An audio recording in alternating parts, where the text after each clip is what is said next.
And would you agree with me, sir, that the placement of the fuel tank behind the rear axle was a contributing cause to the fuel-fed fire in those pending lawsuits because the fuel tank was located at the bottom of the car?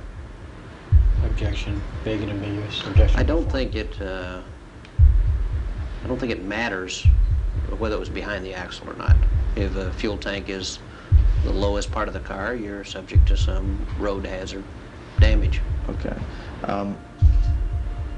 And if the tank had been located somewhere else other than the lowest part of the car, then in those accidents, the fuel tank may very well not have been penetrated, correct? Objection. Speculative. Objection to the form. I mean, those were your conclusions. Well, I would say that's correct, yes. Okay. We knew that we had put in a good case. We knew we had exposed some really devastating secrets. But on the day of the verdict, I was scared.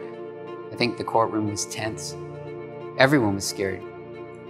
We were scared that the jury hadn't heard us. On the last day of a trial, when we do closing arguments and the case goes to the jury, you never know which way it's going to go.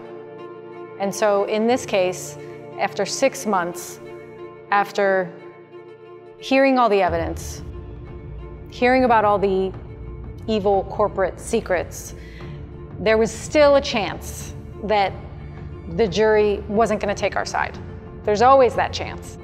We had the documents to prove that they had designed a shield for this vehicle, that they had tested it, that they had costed it out, and it was ready to go into production and it would have fixed our defect. Ron Elwell got up there on the stand, this long-term General Motors engineer, and he told the truth. And he told us about the shield, about how it was designed, about how it was tested, about how it was costed out and ready to go into production, and mysteriously it didn't.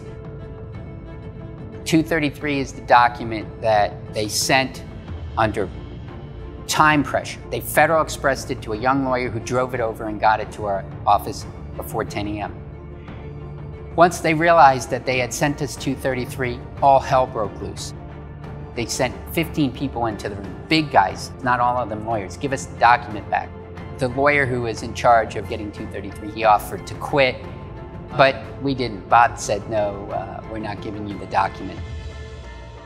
I'm sad to say, one of the worst days of my life, the judge ordered us to give it back. And in that order, he prohibited us from ever mentioning the contents of document 233 or even using the word 233. I'm technically in violation of the court order every time I say 233. Important. Watching Bob Kelly, my partner, cross-examine GM witnesses, it was indescribable. People would just watch and marvel how good he was.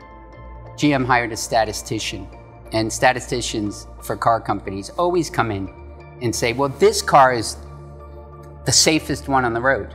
My partner, Bob Kelly, decided to end his cross-examination with, what was the little boy's name who died in this fire? You got paid $140,000 to do all these statistics in a case about the wrongful death of this little boy. What's his name? She said, the McGee boy. And Bob said, that's not his name. You don't know his name, do you? She said, no. He's just a statistic to you, isn't he? That's just so powerful to me because that's exactly what he was, just a cost. We were able to prove our case, prove that the IV report was used with alternative means, with other documents. They found General Motors at fault. So they understood all of the evidence that we had presented. They found General Motors guilty. The verdict is read by the clerk in Florida, and the clerk, she'd read many, many guilty verdicts, but this verdict she cracked, her voice cracked, when she read those numbers. It was a $60 million verdict, and the jury wanted to make sure it was enough. If instead of $3 or $4 million verdicts for everyone that burned alive, it was 60 million, it doesn't pay to kill people.